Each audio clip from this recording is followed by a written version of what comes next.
I was born in Antigua. I come from London. Bangladesh. Jamaica. Bedminster and Bristol. I'm from Nepal. Wales. From New York. I'm from Iran. India. Punjab. I come from Myanmar. Just outside of Bury. I am originally from Poland. And I am a girl who was born in Swindon and has always lived in Swindon.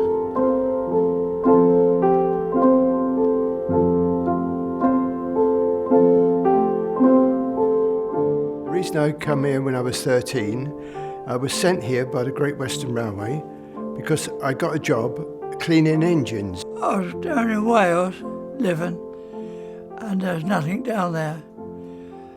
So I had an aunt and an uncle in Swindon, and they put me on the railway.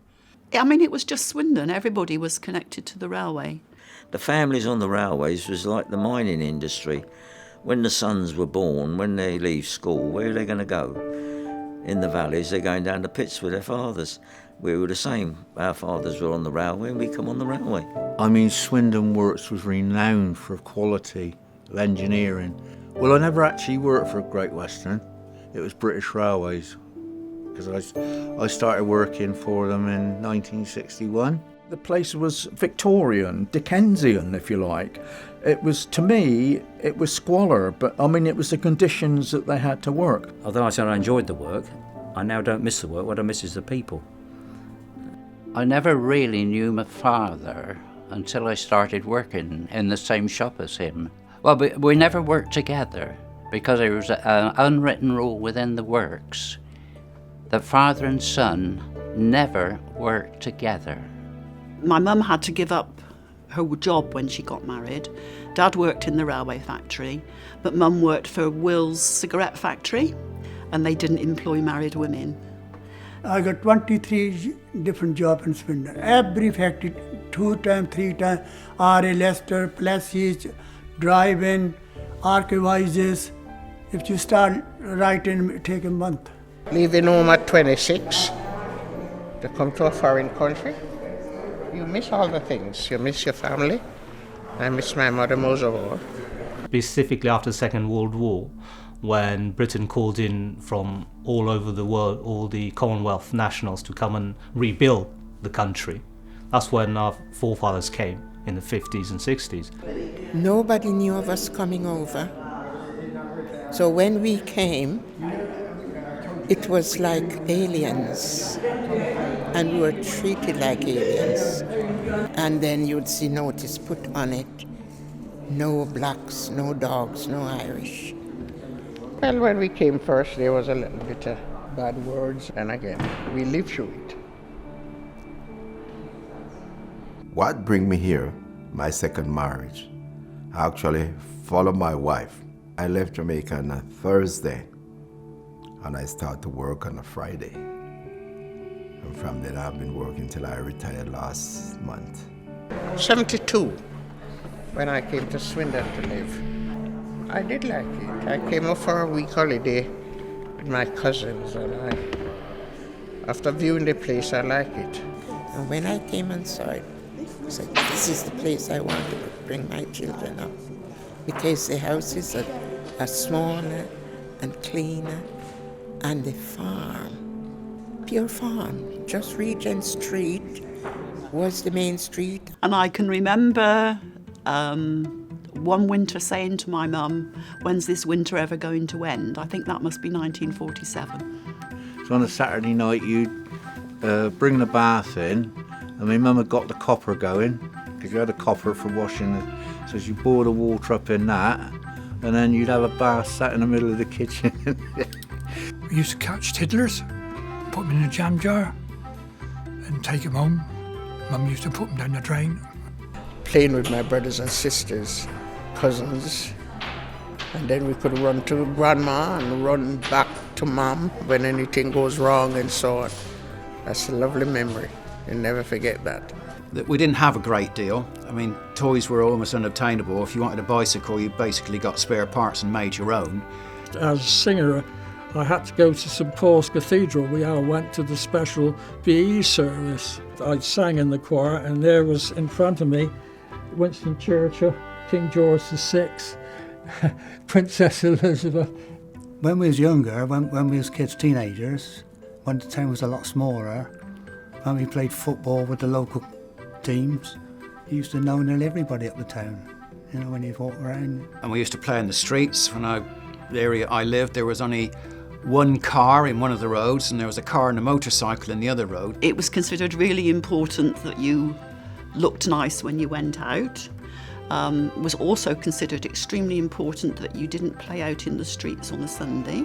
My father told me that it was an accident in the garden as a toddler and I got injured with a fork, and I spent the next 16 years in hospital. But I can remember laying on my bed in the middle of the day and seeing all these aeroplanes, massive bombers.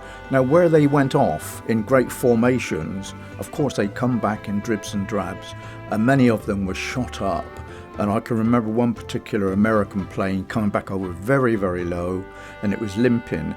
And as it flew over our hospital, I was laying in bed and looking up, and you could see the sky through the holes in the wings of this aircraft. I loved every minute of my school, and I was the first non-white kid at the school, so everybody had a keen interest. That was fascination with them, as vice versa with me as well.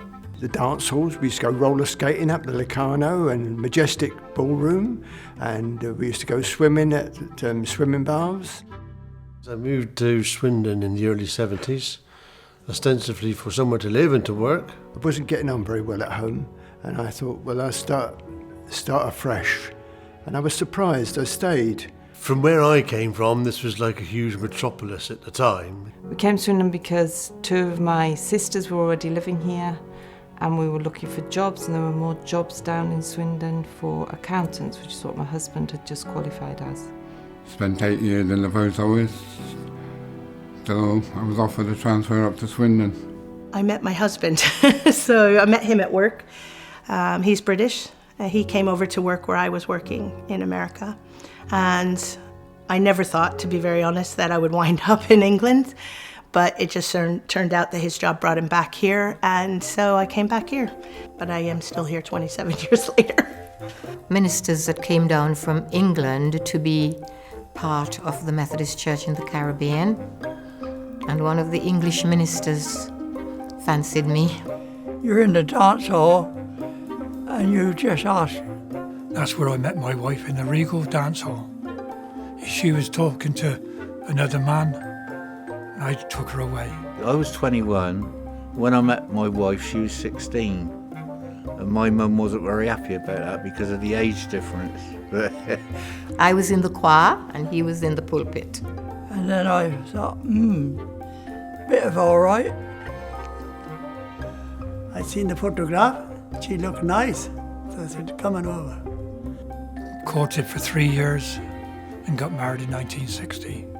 We arranged to meet, we went bluebell picking. Imagine that now, a very romantic thing, going out picking bluebells. She said, now I've heard about you Welsh lads. You know, you come here and you break our hearts and leave us crying, and then you puddle off. I never regretted it. 58 years this year. Even though she's the cause of all my troubles.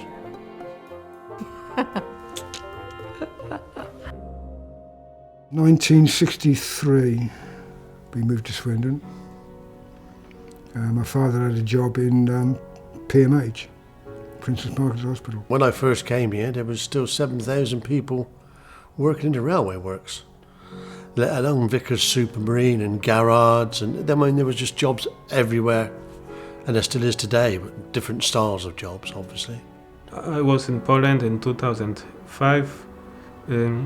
Unemployment maybe was like 25-26%, and then was problem to get not only well-paid job but any job. I grew up in Belgium. My parents are Belgian, and I came to live in the UK. A few months to get experience to care work in UK. Then I moved. United Kingdom did not let us to come until late 2009. We've won the war. And even the American army, they frightened to Gorkhas. Even the wall, if anybody hear Gorkhas, And everybody, oh, Gorkhas, they're frightened. All ex-Gurkhas who had served 4 years and more, they are allowed to settle in the UK. Particularly, I wanted to come to the United Kingdom to bring the children and give them a better educations. I came here like when I was about 12. I was actually born in the village side of Nepal, not even in the capital. I know 2 different cultures, so I can appreciate both. I came with my father in the UK. I want to do nursing for the next year, to start next year. I studied my half postgraduate in India, and then I came here as a student in 2009, and I stayed 1 year in London, and then after that, 2010, I moved to Sweden. Oh, I live with my husband and 4 kids. I got my 1 daughter, she's outside, my son, 3 sons. I feel good to work in the NHS because the NHS is already, the name very renowned, organization. So I feel proud to be working, NHS. Once I came here, that is, we must not spend our time without giving any time for the big society or communities. This is why we're here. My childhood there was in camp in Bangladesh. We can't go out. There's no study life, anything. If you want to go for study, we're not allowed to work, and that's so horrible life. Obviously, I can't explain. How life is that. Very difficult coming here in the by lorry and sometimes by walking. It's not easy coming for England. So there's so many guards, and that's why I couldn't come out also. So one day I have the opportunity. That's the day I run out from the camps. So I come out. Then I live in Bangladesh. Yeah, so my mom and dad, when I left from the camp, yes, after that I'm no contact with them, because obviously if I'm going there, so they catch me again and just put there. So I just sorry for them, because I'm just selfish. Yeah, I'm just thinking about myself. I'm not thinking about them.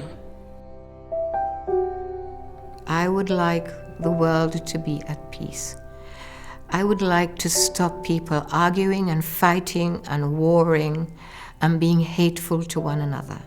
Well, I think community means a lot of different things to me. It means having a good network of support around you. It's also part of giving back. It's also part of doing your thing for charity to help others that aren't quite as fortunate as you. Actually, the Harbour Project very helped me as well. The Harbour Project, very nice people there.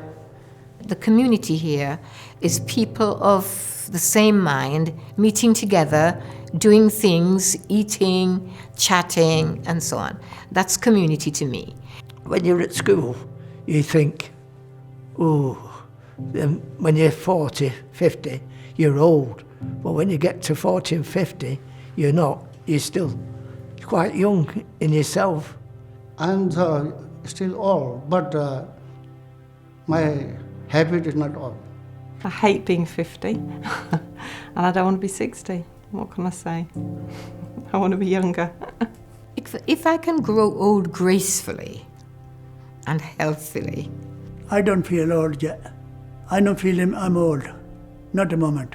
Because I don't take any tablet. I do take double whiskey every night. That's my favorite. I live life to the full. I do lots of things now which I didn't think I would be able to do. Work at the theatre as a volunteer. So I've got quite an active social life. I like Swindon very much, that's all. The reason why I like Swindon is because the person I work with, they are very friendly. They are very helpful person. I've enjoyed Swindon for all these years because we have a Caribbean dinner club, and I met people there that I know ever so well. And if I'd have been in London, I don't think I'd have met half the people or had such a good life. I like everything here, everything, and the places, man, everything everything different. So I like. I like Swindon. I know now Swindon everywhere. Which bus going where, I know. So I like Swindon. You've got a lovely surrounding countryside. Life has made me a more rounded person. Not quite so rough and ready, not quite so rugged, but still tough on the inside.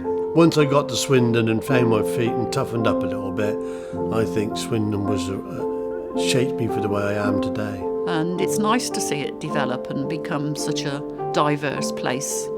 I think that's a good thing. If anybody told me even 10 years ago, when I became councillor, that I would be the mayor of Swindon, I wouldn't have believed anyone. And I'm staying here as a long time, nearly 10 years. So now I feel like this is my country.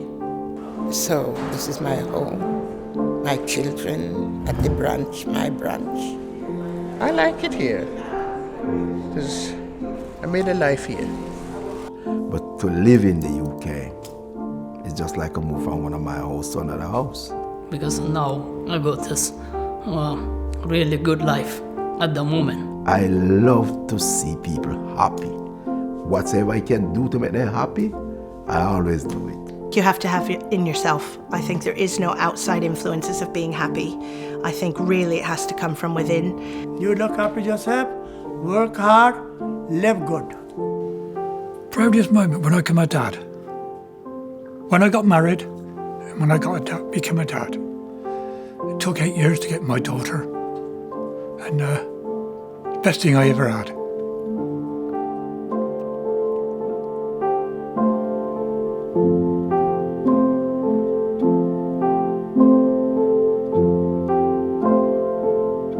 Isn't there anything more you want? I don't think there's anything left, do you?